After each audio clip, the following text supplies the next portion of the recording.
কইলাম ওই পিন্টু দালালের কাছে টাকা জমা দিও না। তারপরে যে টাকা দিয়ে পিন্টু দালালের কাছে যে টাকা দিছো, তুমি শোনো নাই? পিন্টু দালালের কাছে যত লোক টাকা দিছে সবার টাকা মার গেছে, কেউ বিদেশ যাইতে পারে নাই, কেউ কেউ তো এয়ারপোর্ট থেকে ফেরত চলে এসেছে, কেউ কেউ প্লেনে উঠতে গেছে তখন নাকি শুনতে ফেক টিকিট, ওই টিকিটের নাই কোনো মূল্যই নাই। আবার কেউ কেউ প্লেনে উঠে যখন বিদেশে চলে গেছে মালয়েশিয়া যায় নাকি অনেকে আটকা পড়ে গেছে, আর তুমি হেইবারের কাছে টাকা জমা দিছো। আরে থাম না, আমি কি জানি শুনে দিছি? আমি তো সবকিছু ভালোই দেখছিলাম। আমার কাগজপত্র দেখাইছে, ভিসা দিছে, টিকিট দিছে, সবকিছুই তো দিছে। কে জানতো আমার কপালে এমন দুর্গতি আছে। ভাইজান তুমি এত বোকা কেন? সে যে তোমার টিকিটটা দিল কেন ভিতরে যেতে ঘুরে ফিরে আইলা, মানুষ বলে নাই ওটা ফেক টিকিট, ওই টিকিট দিয়ে কেউ বিদেশে যাইতে পারবো না, কানের ভিতরে ঢোকে না। ও আমি কি জানতাম নাকি ফেক না টেক? আমি কি জানতাম ওর কাছে টাকা দিয়ে আমি খুদ মারা খাবো? তাইলে কি আমার তো কষ্টের টাকা আমি দিতাম। এখন কান্নাকাটি করে কোনো লাভ হইব না। পিন্টু দালালে তো 7 লাখ টাকা দিয়ে দিছো, আমাদের টাকার কোনো হুতিশই নাই। এই টাকাগুলো মানুষের কাছে ধার করে দিছো, কারো কাছে সুদের টাকা নিয়ে দিছো, আবার কিস্তি তুলছো 2 লাখ টাকা। এন্ড টাকাগুলো কিভাবে পরিশোধ করবে? হ্যাঁ, তুমি সারা জীবন ইনকাম করলেও এই টাকা সারা জীবন ভাবে পরিশোধ করতে পারবা? এই শেফ, এখন একটু থামবি? দয়া করে একটু থাম। 3টা দিন ধরে মানুষটা কোনো কিছু খায় নাই, ওই এয়ারপোর্টে গিয়ে বয়ে রইছে। এখন যদি তোরা এরকম চিল্লাফাল্লা করস তাহলে তো আরো খাইবো না। এখন চুপ কর ভাই, এখন চুপ কর। আই কি হইছে?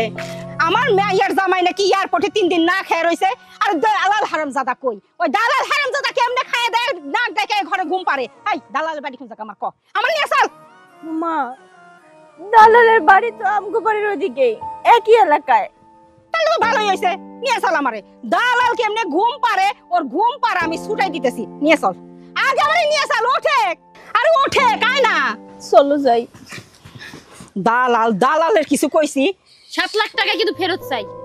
আমি যাইতেছি না, তুমি মা কোনো চিন্তা করো না। 7 লাখ যদি ফেরত আনতে পারি তাহলে তো ভালো, আর যদি না আনতে পারি না, ওর জম্মের ভাত আমি ডালটা খাওয়াই ছাড়ম। বাড়িতে যা।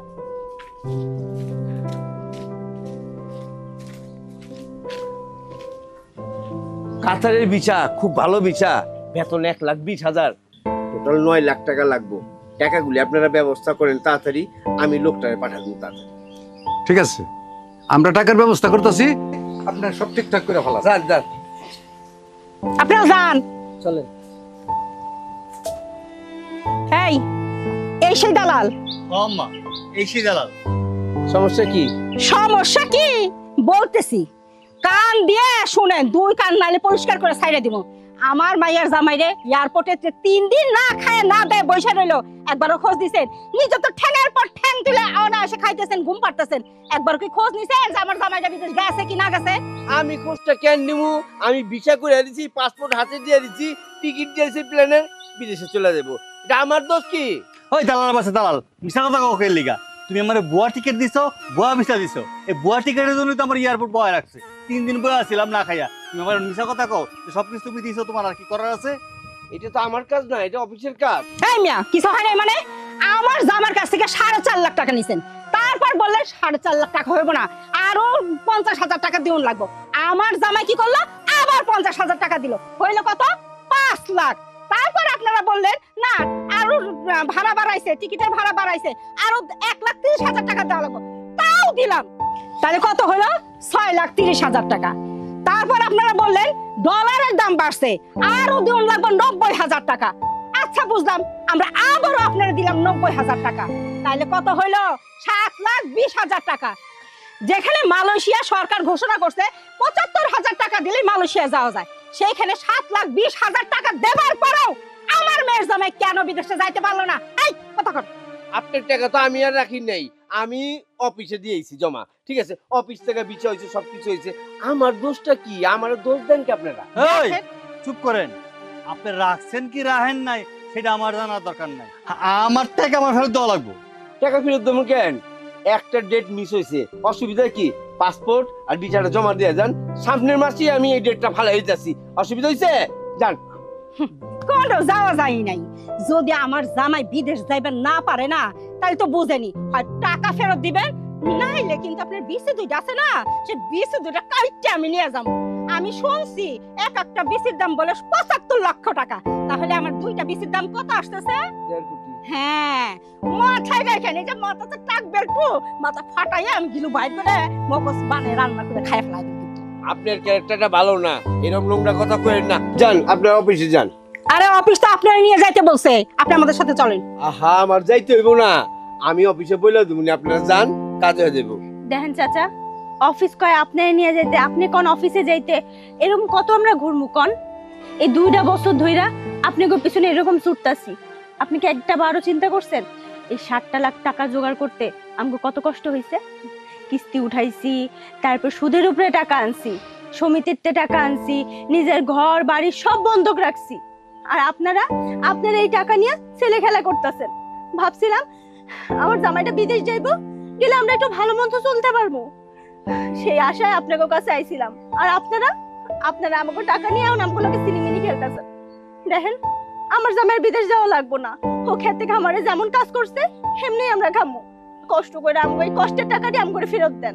জিরে, তোমরা যদি আমার দোষ দাও, আসলে আমার দোষ না, আমি তো টাকাটা নিয়ে অফিসে দিয়েছি, ঠিক আছে? আর সত্য কথা, আমি তো দালালি করি। একটা মানুষ পাঠাইলে 1 লাখ টাকা হইলে 10,000 10% কমিশন পাই। তোমাকে 7 লাখে আমি 70,000 টাকা কমিশন পাইছি। এখন তো আমিও ভুগতাছি, তোমরা আমার গ্রামের লোক, আমিও কিন্তু কম টাকা দাঁড়া করতেছি না। কি করুম, তোমরা আমারে ধরো, আমি ওরে ধরি, কিন্তু এহারা আমারে ঘুরায়। এক কাজ করো, সবচেয়ে ভালো আমার লিয়া তোমরা ডিবি অফিসে যাও, আমার ধরা দিলে আমি আবার ওই ডিবি গলিয়া অগ ধরা দিব, বুঝছো? তাহলে টাকাটার ব্যবস্থা হইব।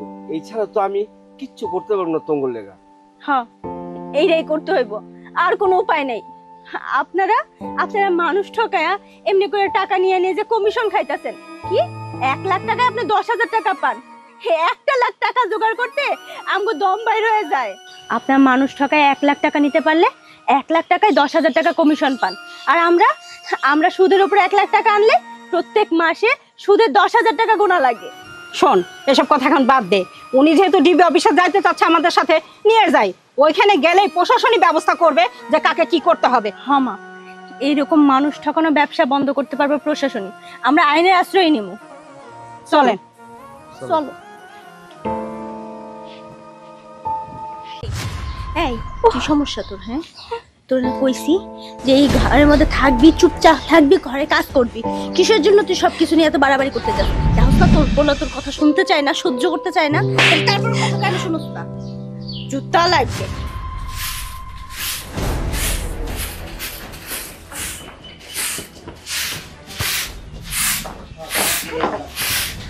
কিছু বলবা? তুমি তো বাজারে যাইতেছো, বাজারগুলো ঠিকঠাক ভাবে নিয়ে এসো। আর আমার জন্য না ওই করিম চাচার দোকান থেকে এক জোড়া জুতা নিয়ে এসো। চাচা তো আমার জুতার সাইজ জানেই। আচ্ছা ঠিক আছে, আমি গতকালকে আওয়ার সময় দেখলাম ওই কি যেন পাথর দেওয়া এক জোড়া জুতা আছে, ওইগুলো তোমার জন্য নিয়ে আসলাম। ও বাজান, তুই তো দোকানে যাইতেছোস, আর বৌমার জন্য জুতা কিনে নিয়ে আসবি। আমার না স্যান্ডেল কবে ছিঁড়ে গেছে, খালি পায়ে হাঁটি, ওই মাঝে মাঝে ইট পাথরের গোতা লাগে খুব ব্যথাও পাই। আমার জন্য যদি এক জোড়া স্যান্ডেল আনতি তাহলে আমার খুব ভালো হইতো। আচ্ছা মা, তোমাদের এই শাশুড়িদের কি বদ অভ্যাস? হ্যাঁ, আমরা জামাই বউ কি কইলাম না কইলাম এই কান পাইতে শুনে না থাকো। আরে সেই দিন তো তোমার জুতা কিনে দিলাম, আর আজকে তোমার জুতা লাগবে আবার না? তোমার বুড়া বয়সে না এই রং যে প্রত্যেকে আহে। এই সামান্য স্যান্ডেল পাই দিলে হয় না, 10 জোড়া লাগে। বাজান রে, তোর কাছে সেই দিন, কিন্তু আমার কাছে 2 বছর আগে এক জোড়া স্যান্ডেল কিনে দিছিল। এতদিন তো পায়ে দিলাম, এখন ছিঁড়া গেছে, এখন তার পায়ে দিতে পারি না। আচ্ছা তুমি বাদ দাও, যাও তুমি বাজারে যাও, ঠিকভাবে বাজার করে নিয়ে আসো, যাও। আচ্ছা ঠিক আছে। আর শোনো মা, বয়স হয়েছে, তো রং টং বাদ দিয়া নামাজ সোজা করো আর ঘরের কাম কাজ করো। সব রং যায় না। এই কি সমস্যা তোর? হ্যাঁ, তোর না কইছি যে এই ঘরের মধ্যে থাকবি, চুপচাপ থাকবি, ঘরে কাজ করবি, কিসের জন্য তুই সবকিছু নিয়ে এত বাড়াবাড়ি করতে যাস? দেখো না, তোর বলা তোর কথা শুনতে চায় না, সহ্য করতে চায় না, তারপর কথা কেন শুনোস না? জুতা লাগবে। আমার এই যে শুনছে যে আমার এক জোড়া জুতা লাগবে নতুন, সেই সাথে সাথে লাফায় উঠছে যে ওনার জুতা লাগবে। এখনো সময় আছে, নিজের ভালো কর। তুই দেখোস না যে তোর পোলা তোর কথা শুনতে চায় না? তুই বুঝোস না তোর পোলারে কেমন বশ করছি?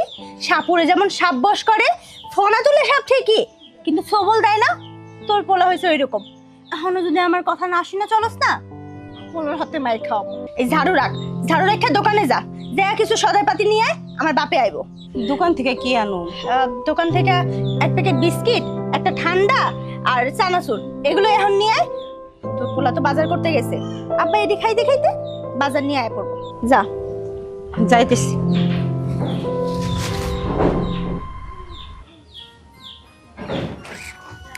আমার চান্দি টুকরা জামাই, কি সুন্দর বক্তব্যটা দিলাম, সাপের ফনা।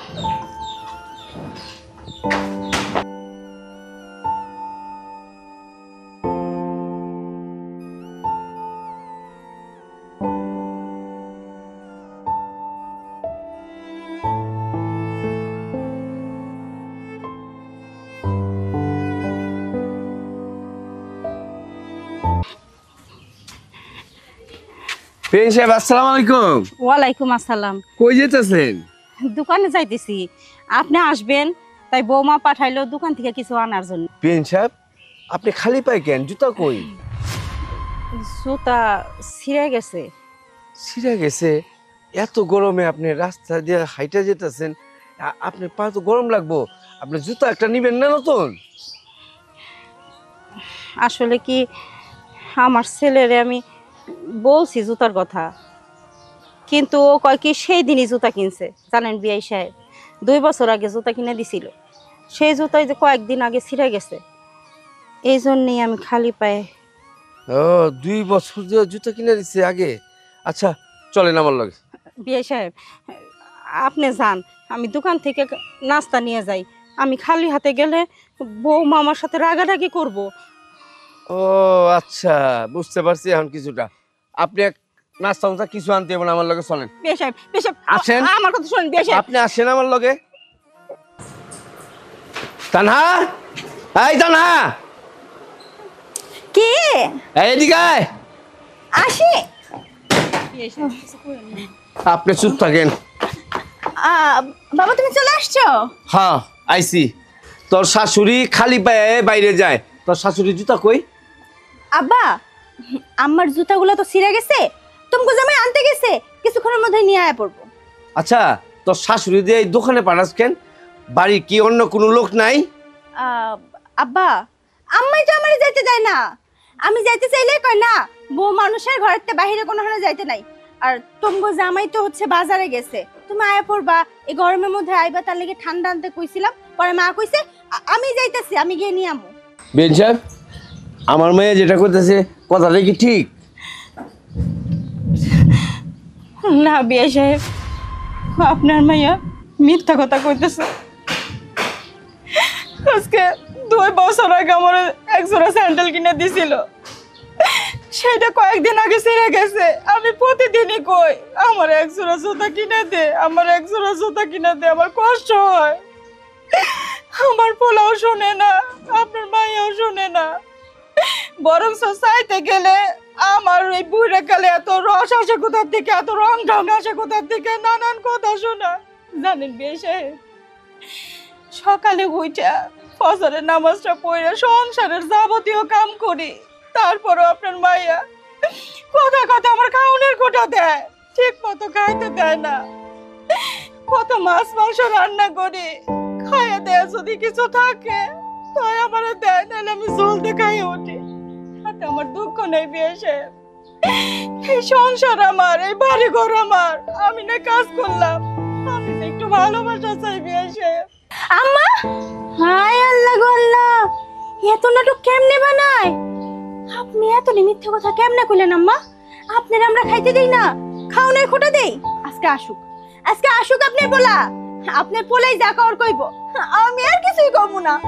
আমার বাপ আইছে, আমার বাপের কাছে এমনি কাইন্দা কাইন্দা আপনি নাটক বানানো শুরু করছেন না? এই চুপ, কথা কইবি না।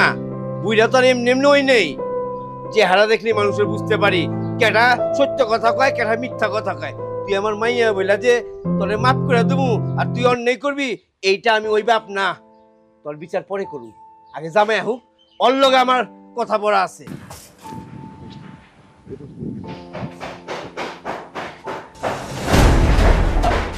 আরে আব্বা, কখন আসলেন?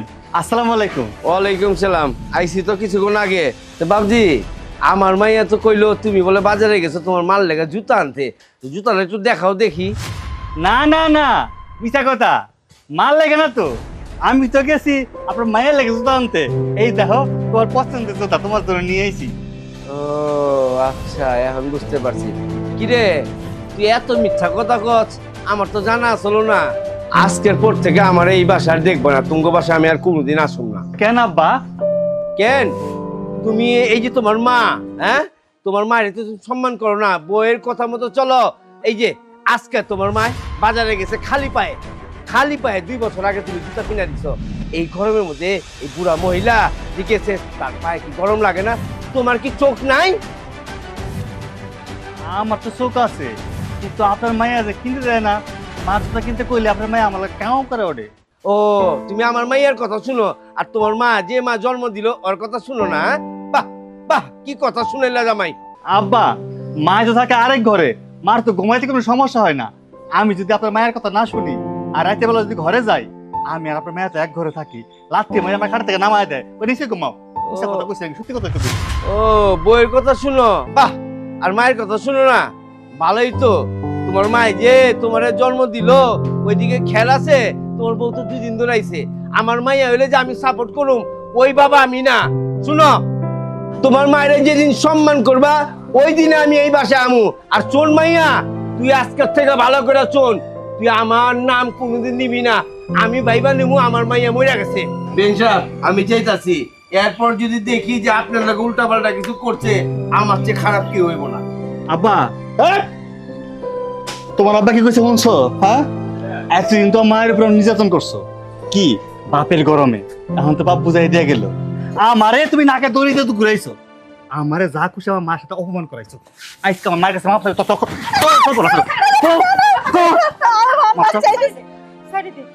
তুমি চুপ করো, আগে তোমার পায়ে ধরে মাপ চাক।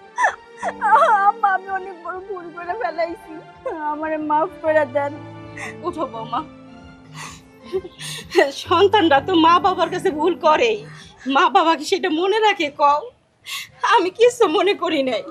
আমি মনে করি এটা আমার কপালে ছিল, তাই হয়েছে। আম্মা, আমি তোমার পোলা হয়ে তোমার লাগে অনেক অপরাধ করছি, তুমি আমারে মাফ করে দিও। বাজান রে, তুই তো আমার কলিজা, কলিজা কাইটা নিয়ে গেলে কি মা বাঁচে? আমি কিছু মনে করি নাই। কি কইছে শুনছস? আজকার পর থেকে যদি আমার মা লাগুন উল্টা পাল্টা হয়, এই ঝাড়ু আমি তোর পিঠে ভাঙু। বাইরে বাইরে গেলাম। আম্মা চলেন, ঘরে চলেন। আসো।